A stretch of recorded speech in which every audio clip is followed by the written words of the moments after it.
إن الحمد لله نحمده ونستعينه ونستغفره ونعوذ بالله من شرور أنفسنا ومن سيئات أعمالنا من يهده الله فلا مضل له ومن يضلل فلا هادي له وأشهد أن لا إله إلا الله وحده لا شريك له وأشهد أن محمدًا عبده ورسوله أما بعد فإن خير الحديث كتاب الله وخير الهدي هدي محمد صلى الله عليه وسلم وشر الأمور محدثاتها وكل محدثة بدعة وكل بدعة ضلالة وكل ضلالة في النار. قال الله تبارك وتعالى في القرآن المجيد: أعوذ بالله السميع العليم من الشيطان الرجيم بسم الله الرحمن الرحيم. يا أيها الذين آمنوا اتقوا الله حق تقاته ولا تموتن إلا وأنتم مسلمون. يا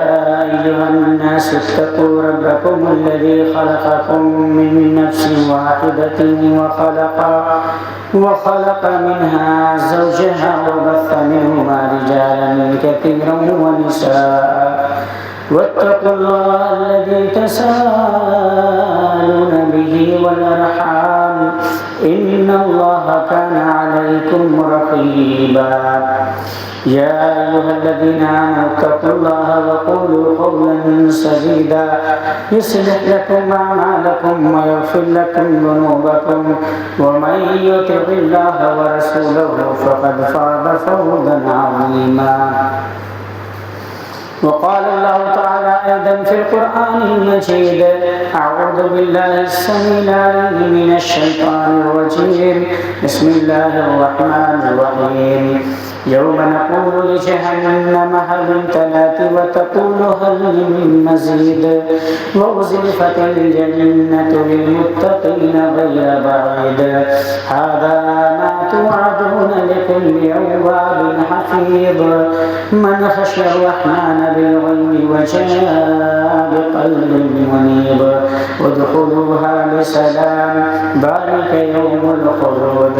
لهم ما يشاءون فيها ولدينا مزيد.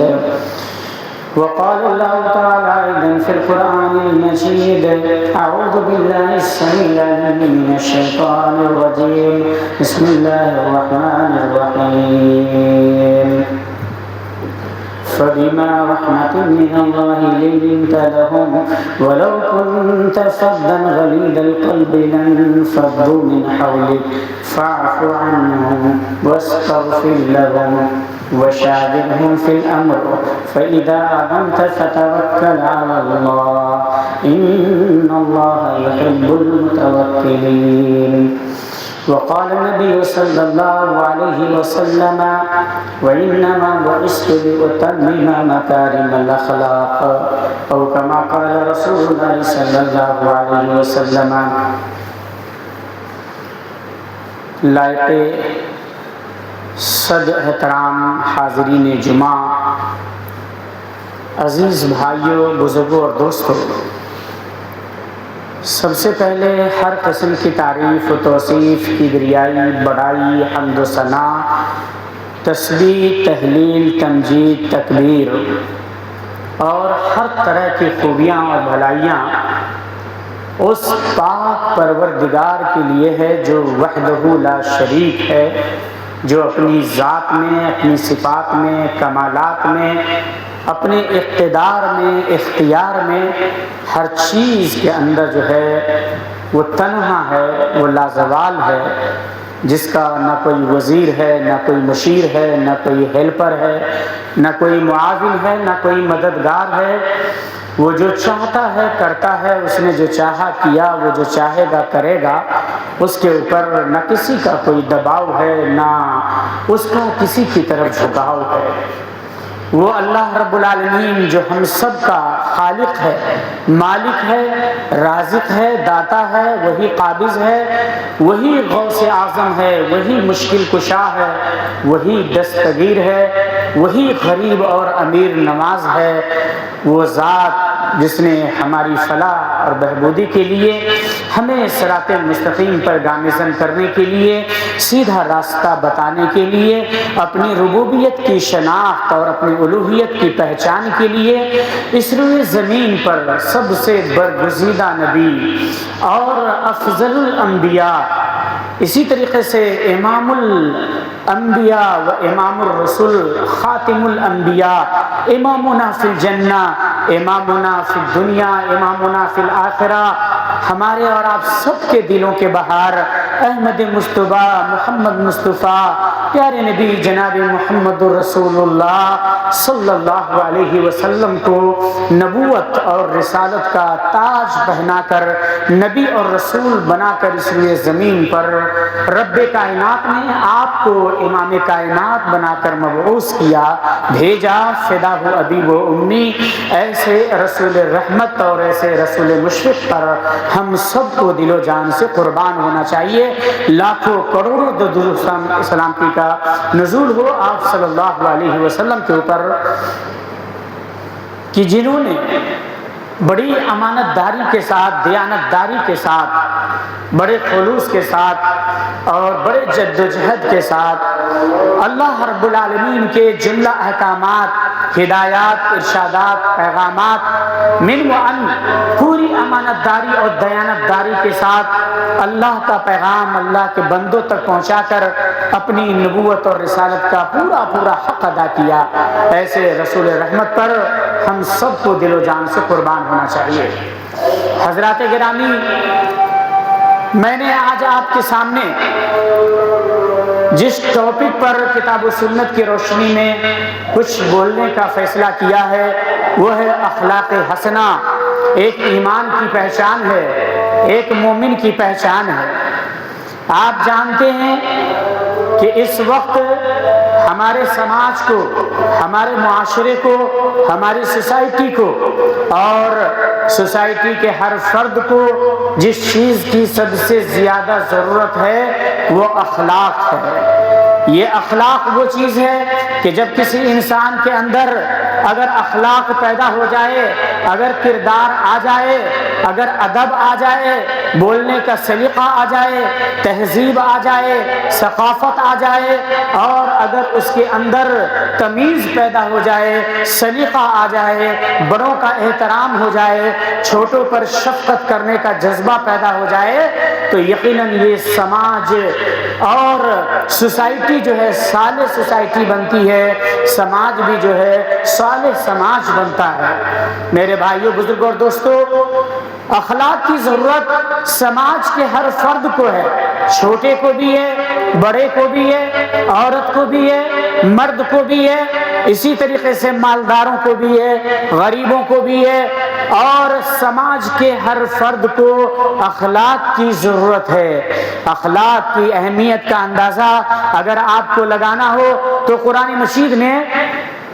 نبی کریم صلی اللہ علیہ وسلم کے اخلاق پر مختلف ناحیے سے روشنی ڈالی ہے۔ اللہ تعالیٰ نے وہ آیت کریمہ جس کی تلاوت میں نے آپ کے سامنے کی ہے،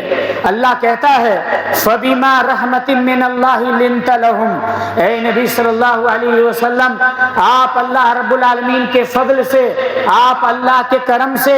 آپ لوگوں کے لیے نرم دل ثابت ہوئے ہیں، آپ سماج کے ہر فرد کے لیے جو ہے نرم دل ہیں، آپ عورتوں کے لیے بھی، مردوں کے لیے بھی، بچوں کے لیے بھی، بوڑھوں کے لیے بھی، غلاموں کے لیے بھی، آزاد کے لیے بھی، مالداروں کے لیے بھی، غریبوں کے لیے بھی، انسانیت کے لیے بھی، یہاں تک کہ حیوانیت کے لیے بھی، ایک جانور کے لیے آپ صلی اللہ علیہ وسلم جو ہے رحمت بن کر کے آئے ہیں،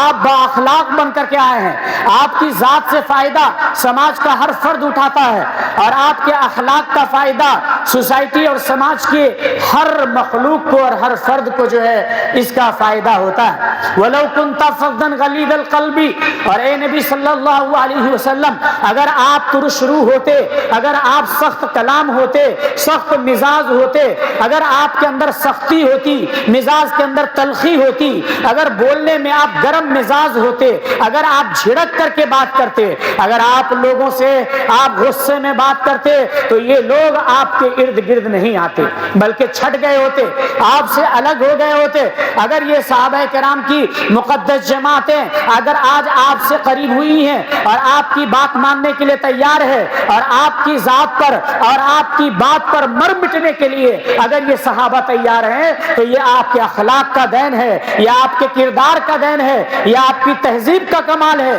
یہ آپ کے بولنے کی کشش ہے، یہ آپ کے دعوت کے نرالا جو انداز ہے، جس انداز سے آپ نے لوگوں کو بلایا ہے، مائل کیا ہے، یہ آپ کے اخلاق کی وجہ سے یہ آپ سے قریب ہوئے ہیں، ورنہ اگر آپ گرم مزاج ہوتے تو یہ لوگ آپ سے قریب نہیں ہوتے۔ میرے بھائیوں،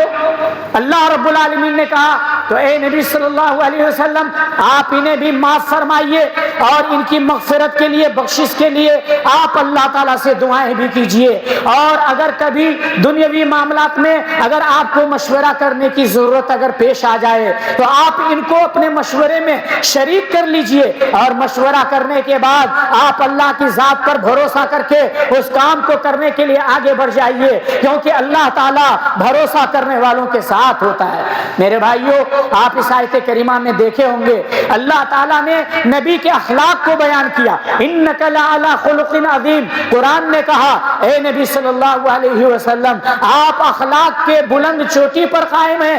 آپ اخلاق کے بڑے درجے پر قائم ہیں۔ پیارے نبی صلی اللہ علیہ وسلم کے اخلاق کے بارے میں قرآن نے مختلف انداز سے جو ہے بیان کیا ہے۔ آپ احادیث کو پڑھیے۔ میرے بھائیوں، آج سماج کو اخلاق کی بہت ضرورت ہے، آج ہر فرد کو ضرورت ہے۔ پیارے نبی صلی اللہ علیہ وسلم نے اخلاق کی اہمیت کو بیان کرتے ہوئے آپ نے فرمایا کہ انما بعثت لاتمم مکارم الاخلاق، کہ اے لوگو میں جو بھیجا گیا ہوں نبی بنا کر کے، رسول بنا کر کے جو بھیجا گیا ہوں، تو سنو میری نبوت اور رسالت کا اور بعثت کا مقصد جو ہے توحید کے بعد اخلاق کو پھیلانا ہے، لوگوں کو مہذب بنانا ہے، ادب سکھانا ہے، بات کرنے کا طریقہ سکھانا ہے، با اخلاق بنانا ہے، ان کی تربیت کرنی ہے۔ نبی کریم صلی اللہ علیہ وسلم فرماتے ہیں کہ توحید کو پھیلانے کے بعد آپ جانتے ہیں کہ ہر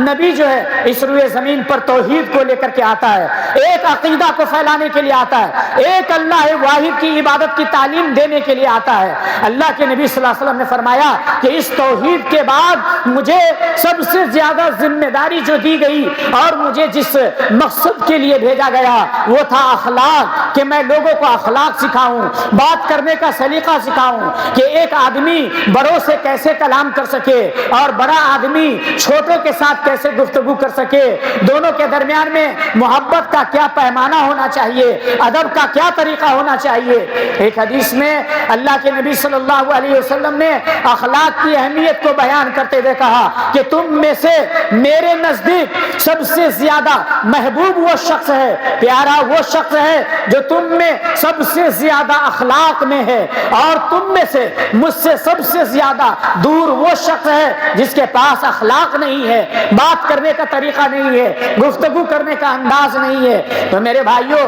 اللہ کے نبی صلی اللہ علیہ وسلم نے اخلاق مند آدمی سے اپنی نسبت فرمائی ہے، اور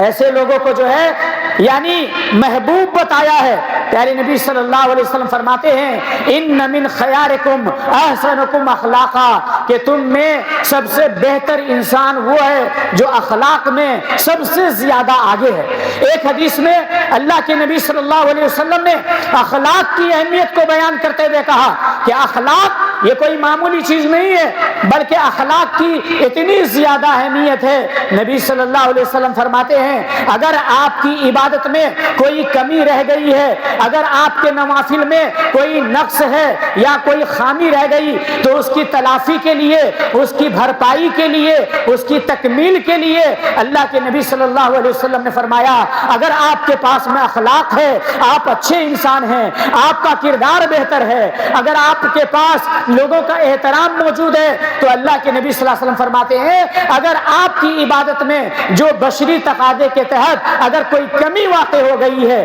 یا بہت زیادہ نوافل کا اہتمام جو لوگ نہیں کر پائے ہیں، اگر اخلاق ہے تو اللہ تعالیٰ اس اخلاق کے ذریعے سے جو ہے اس کی تکمیل کر دے گا، اس کی بھرپائی کر دے گا اور اس کو مکمل کر دے گا۔ پیارے نبی صلی اللہ علیہ وسلم نے ارشاد فرمایا ان الرجل لیدرک بخلق حسنہ درجۃ الصائم القائم۔ اللہ کے نبی صلی اللہ علیہ وسلم فرماتے ہیں ایک انسان اپنے کردار کی وجہ سے، اخلاق کی وجہ سے نوافل کا یعنی تہجد پڑھنے والے کا اور اسی طریقے سے روزہ رکھنے والے کا ثواب وہ حاصل کر لیتا ہے، اللہ تعالیٰ اس کو مقام دے دیتا ہے۔ اخلاق کا اتنا پاور ہے، اخلاق کی اتنی اہمیت ہے۔ اللہ کے نبی صلی اللہ علیہ وسلم نے یہ بھی فرمایا کہ قیامت کے دن میزان حسنات میں سب سے زیادہ بڑی نیکی اور بھاری ثقیل نیکی اللہ کی نظر میں وزندار نیکی اگر کوئی ہے تو وہ آپ کا اخلاق ہے۔ ما اسقل من شیء فی میزان المؤمن یوم القیامت من حسن خلقہ۔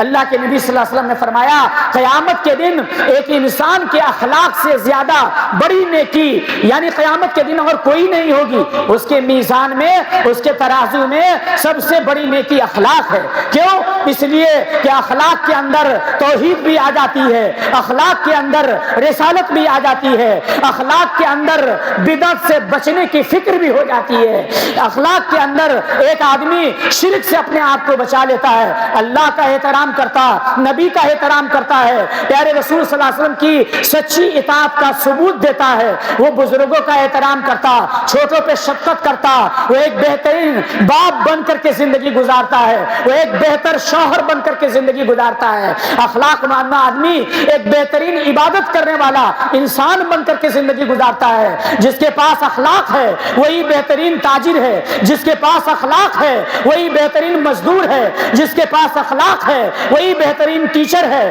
جس کے پاس اخلاق ہے وہی بہترین معلم ہے، جس کے پاس اخلاق ہے وہ سماج کا ہر کام جو ہے میرے بھائیوں تقوی کی بنیاد پر کرے گا، وہ ایمان کی بنیاد پر کرے گا۔ تو اخلاق بڑی اہمیت ہے۔ اللہ کے نبی صلی اللہ علیہ وسلم نے فرمایا کہ قیامت کے دن سب سے زیادہ وزنی چیز اگر کوئی ہے تو وہ اخلاق ہے توحید کے بعد، اسی لیے نبی اسی اخلاق کو پھیلانے کے لیے آیا کرتے ہیں اور نبی نے اپنی بعثت کا مقصد یہی بتایا۔ میرے بھائیوں اور بزرگوں، کیسے سمجھیں گے کہ کوئی آدمی اخلاق مند ہے؟ اور اخلاق کس چیز کا نام ہے؟ اخلاق کا پیمانہ کیا ہے؟ کیسے ہم پتہ لگائیں گے کہ فلاں آدمی اخلاق ہے اور ہمارے اندر اخلاق ہونا چاہیے؟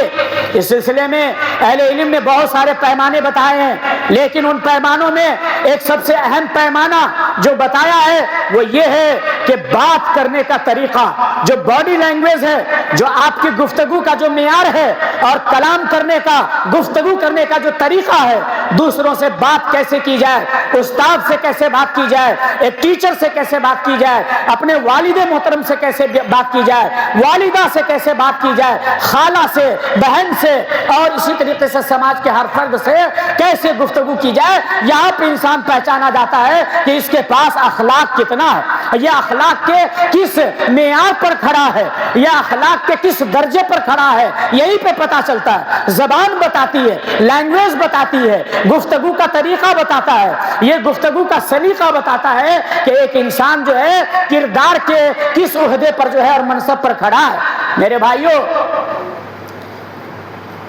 پیارے نبی صلی اللہ علیہ وسلم کے بارے میں آتا ہے ایک مرتبہ آپ کے گھر پر ایک آدمی ملنے کے لیے آیا،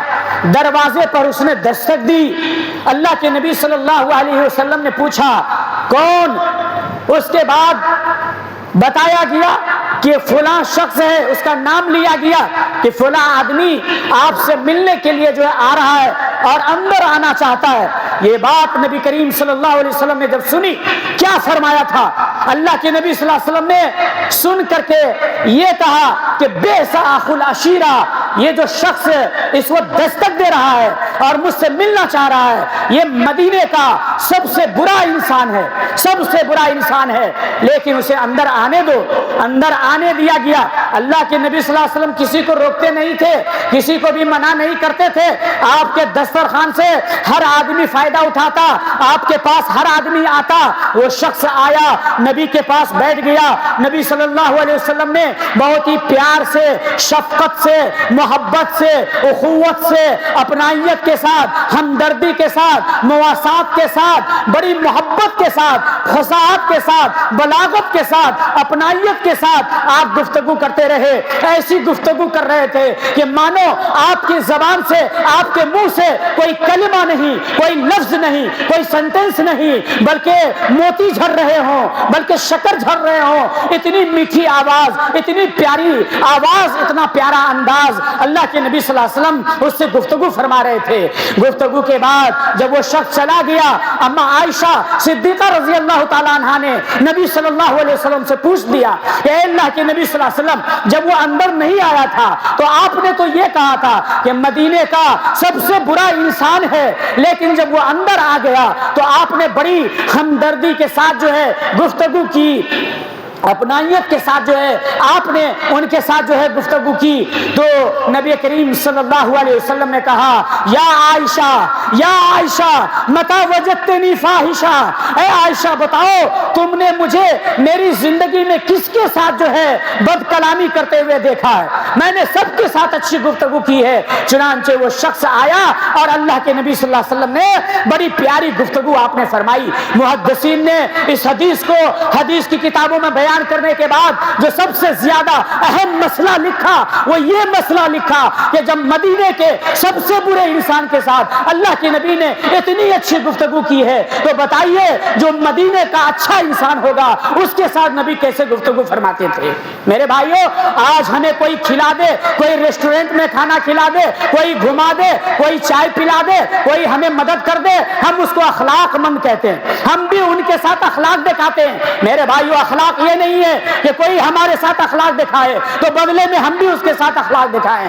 اخلاق تو یہ ہے کہ اگر آپ کے پاس اگر یعنی کوئی سامنے والا اگر بدتمیزی کر رہا ہے، بد کلامی کر رہا ہے، اگر گفتگو کا لہجہ بدل رہا ہے، اگر وہ گرمی دکھا رہا ہے، اگر وہ زور اور طاقت کی بنیاد پر باتیں کرنا چاہتا ہے، آپ نرم پڑ جائیں، آپ جو ہے ان کے ساتھ اچھا سلوک کریں، حسن کردار اور کردار کا جو ہے آپ اعلیٰ نمونہ جو ہے پیش کریں۔ یہ اصل میں اخلاق ہے، یہ اخلاق ہے میرے بھائیوں۔ پیارے نبی صلی اللہ علیہ وسلم نے جو بتایا اخلاق کا معیار کیا ہے، کیسے سمجھیں گے کہ ایک آدمی با اخلاق ہے؟ اخلاق کس چیز کا نام ہے؟ تو یاد رکھیے گا، اخلاق جانچنے کا سب سے بڑا نمایاں کردار اور نمایاں رول اگر کوئی ہے تو یہ ہے کہ آپ معاشرے اور سماج کے غریب قسم کے لوگوں کے ساتھ کیسا سلوک کرتے ہیں، جو نادار ہیں، جو قلاش ہیں، جو محتاج ہیں، جو غریب ہے، جو فقیر ہے، جو مسکین ہے، جو معذور ہے، جو بیوہ ہے، جو یتیم ہے، جو مزدور ہے، جو ورکر ہے، آپ کے فیکٹری میں، آپ کے دکان میں جو کام کرنے والا ہے، ان کے ساتھ آپ کیسی گفتگو کر رہے ہیں، ان کے ساتھ کیسا سلوک کر رہے ہیں۔ یہاں پر پتہ چلے گا کہ آپ جب غریبوں کے ساتھ کیسی گفتگو کر رہے ہیں، یہاں پہ پتہ چلے گا کہ آپ کتنے اخلاق مند آدمی ہیں۔ ورنہ یاد رکھیے گا، بڑے لوگوں کی عزت تو سب کرتا ہے، بڑے لوگوں کو دیکھ کر کے سلام مارنا، بڑے لوگوں کو دیکھ کر کے اٹھ کھڑے ہونا، بڑے لوگوں کے ساتھ جو عہدے والے ہیں، جو منصب والے ہیں، جو پیسے والے ہیں، جو دولت والے ہیں، ایسے لوگوں کو اٹھ کر کے سلام کرنا اور اٹھ کے یعنی ان کا ریسپیکٹ کرنا، ان کی عزت کرنا، یہ عام سی بات ہے۔ اہل علم نے لکھا اگر مالداروں کی اگر کوئی عزت کرتا ہے تو یاد رکھیے گا یہ اس کی نہیں بلکہ اس کے پیسے کی عزت کر رہا ہے، یہ اس کے عہدے کی عزت کر رہا ہے۔ اس کو اگر سلام مار رہا ہے تو پیسے کی بنیاد پر مار رہا ہے۔ اخلاق تو وہاں ہے کہ جس کے پاس پیسے نہیں ہیں، جو غریب ہے سماج کا، اس کے ساتھ اس کا کردار کیسا ہے، گفتگو کیسی ہے۔ میرے بھائیوں، آپ نے وہ حدیث سنی ہوگی، اللہ کے نبی صلی اللہ علیہ وسلم نے کیا فرمایا؟ شر الطعام طعام الولیمہ یمنعها من یاتیها ویدعا الیہا من یاباها۔ اللہ کے نبی صلی اللہ علیہ وسلم فرماتے ہیں سب سے برا کھانا ولیمے کا کھانا ہے، سب سے برا کھانا وہ ولیمے کا کھانا ہے جس کھانے میں غریب آدمی جو آنا چاہتا ہے، دل کے اندر تمنا ہے آنے کی، وہ آپ کا پڑوس ہے، غریب ہے، آنا چاہتا ہے، دوست ہے، غریب ہے، آنا چاہتا ہے، لیکن آپ اسے دعوت نہیں دیتے۔ لیکن جو مالدار ہے، پیسہ والا ہے، لوگ اسٹیٹس دکھانے کے لیے، اپنی حیثیت دکھانے کے لیے، اپنی شان دکھانے کے لیے لوگ بڑے بڑے لوگوں کو دعوت دیتے ہیں، اصرار کرتے ہیں، ضد کرتے ہیں۔ آپ دیکھ لیجئے، فون ایک فون نہیں، دسیوں کال کر کے بلائیں گے، اصرار کر کر کے بلائیں گے، وہ آنا نہیں چاہتا، بار بار کال کر کے ان کو بلایا جاتا ہے، لیکن غریب آدمی جو آنا چاہتا تھا آپ نے اس کو بلایا نہیں ہے۔ اللہ کے نبی صلی اللہ علیہ وسلم نے کہا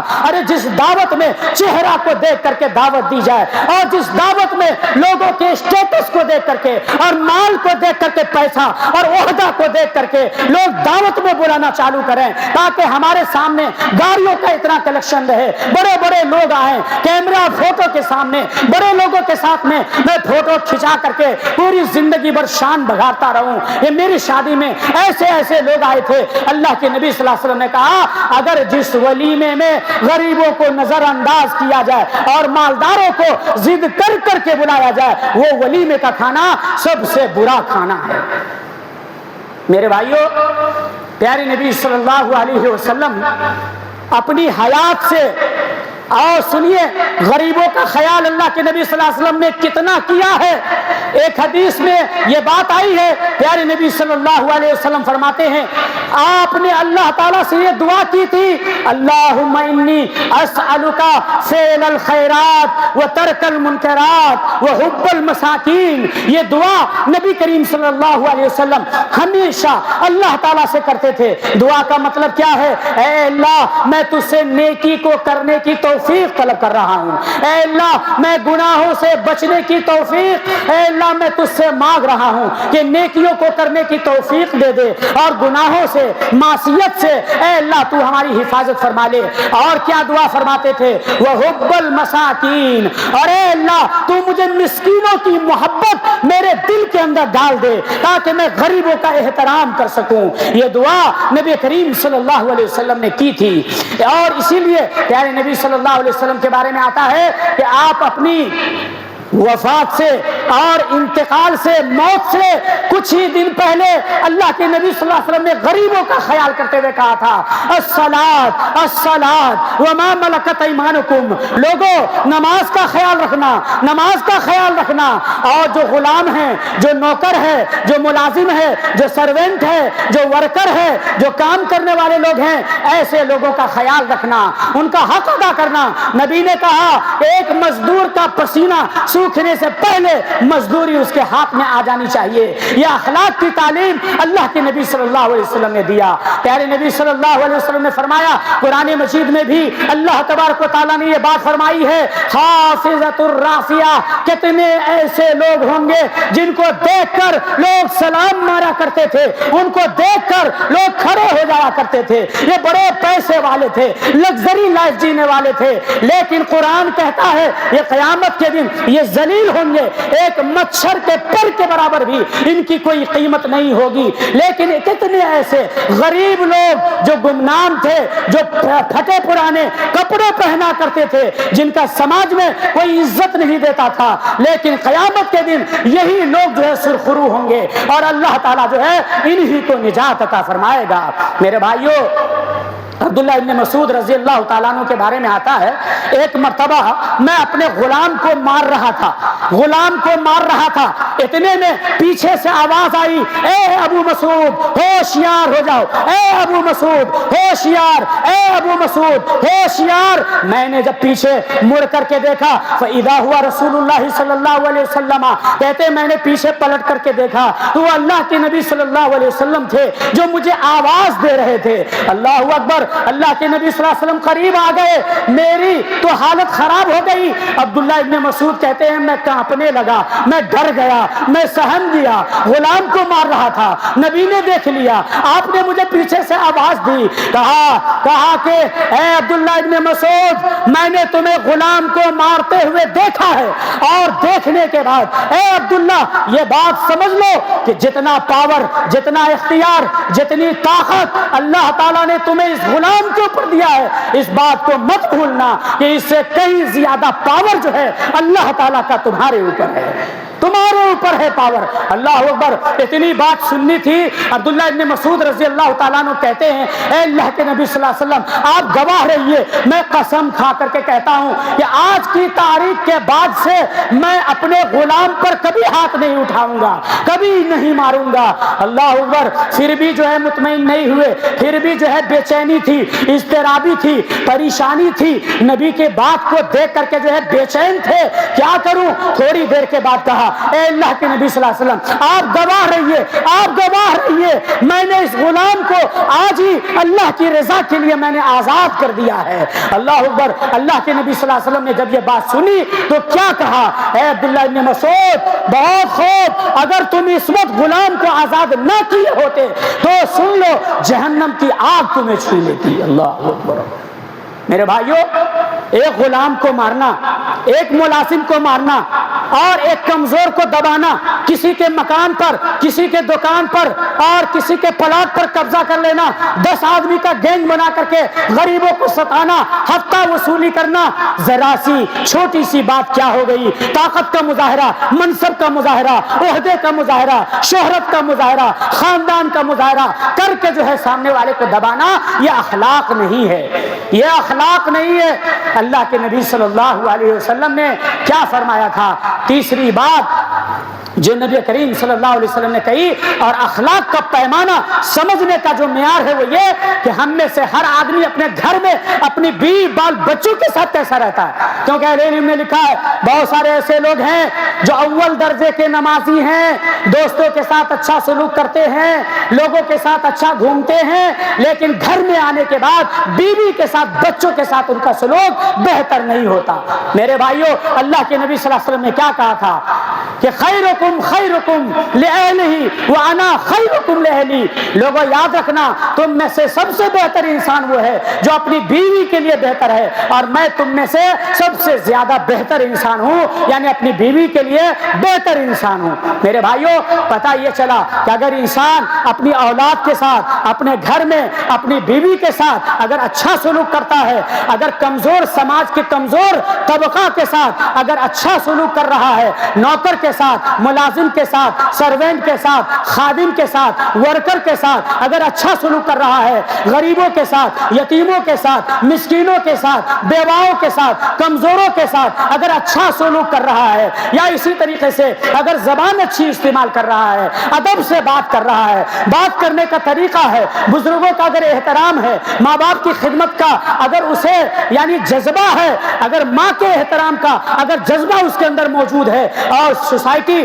اور سماج کے ہر رشتے کی اگر فکر ہے، اللہ کی وحدانیت کی پہچان ہے، نبی کی اطاعت کی اگر فکر ہے، اگر شرک سے بچنے کا اگر جذبہ ہے، اور بدعت سے دور رہنے کی اگر فکر ہے، تو یقیناً وہ اخلاق مند آدمی ہے۔ اسی کا نام اخلاق ہے، یہی اخلاق مطلوب ہے جو نبی کریم صلی اللہ علیہ وسلم نے بیان فرمایا ہے۔ میرے بھائیوں، آج ہمیں پیسے کی کمی نہیں، اور اسی طریقے سے کوئی بھی چیز کی کمی نہیں ہے، اگر کمی ہے تو ہمارے اندر اخلاق کی کمی ہے، اخلاق کی بہت زیادہ کمی ہے، اور اسی کمی کی وجہ سے اسلام کی دعوت ہم نے غیروں تک نہیں پہنچایا۔ ہم تھوڑی تھوڑی بات پر جو ہے جذباتی ہو گئے، موسمی مسلمان بن گئے، جذباتی مسلمان بن گئے، اور جذبات سے کھیل کر کے جو ہے ہم نے اسلام کو بدنام کرنے کی کوشش کی۔ میرے بھائیوں، وقت زیادہ ہوا، لائٹ بھی چلی گئی، باتیں بہت زیادہ تھی، انشاءاللہ کبھی اللہ نے موقع دیا تو اور بھی موضوع پر جو ہے آپ سے گفتگو ہوگی۔ اللہ سے میں یہ دعا کرنا چاہتا ہوں کہ اللہ تبارک و تعالی ہم سب مسلمانوں کو با اخلاق مسلمان بنائے۔ اے اللہ، سوسائٹی اور سماج کے ہر فرد کی عزت کرنے کی توفیق عطا فرما۔ اے اللہ رب العالمین، تو ہم سب کو توحید کی دولت ہم سب کو نصیب فرما دے۔ اے اللہ، شرک سے اور شرک کے جتنے وسائل ہیں اور جتنے ذرائع ہیں، اے اللہ ان تمام وسائل کے دروازے کو بند فرما دے۔ اے اللہ رب العالمین یہ علاقہ جس علاقے کے اندر توحید کا شمع جلایا گیا ہے اور اسی طریقے سے سنت نبوی کا جو یہ درخت لگایا گیا، اے اللہ آج یہ پودا ہے، ہم اللہ سے دعا کرتے ہیں کہ اے اللہ اسے تناور درخت بنا دے، اے اللہ اس کی روشنی سے پورے علاقہ نہیں، پورے حیدرآباد نہیں بلکہ حیدرآباد کے بیرونی شہر کو بھی اللہ منور فرما دے۔ اے اللہ جو لوگ بھی اللہ رب العالمین کے اس گھر کی تعمیر میں اور اس کو بنانے میں جو لوگ بھی آگے ہیں اور دامے در میں سخنے، کوئی مال سے، کوئی جان سے، کوئی پیسے سے، کوئی مشورے سے اور کوئی تعاون سے، کسی بھی طرح کا اگر تعاون اگر ان کا لگ رہا ہے تو یاد رکھیے گا یہ تعاون جو ہے ہمارے لیے بہت اہمیت کا حامل ہے۔ اللہ کے نبی صلی اللہ علیہ وسلم نے کہا ایک چڑیا کے گھونسلے کے برابر بھی اگر کوئی شخص اگر مسجد کے نام پر بناتا ہے اللہ تعالیٰ اس سے کئی زیادہ خوبصورت محل جنت میں اس کے لیے بنائے گا۔ میرے بھائیوں یہ یاد رکھے گا آپ کے مرنے کے بعد جملہ یاد رکھے گا، اگر آپ چاہتے ہیں کہ آپ کے ثواب کا میٹر چالو رہے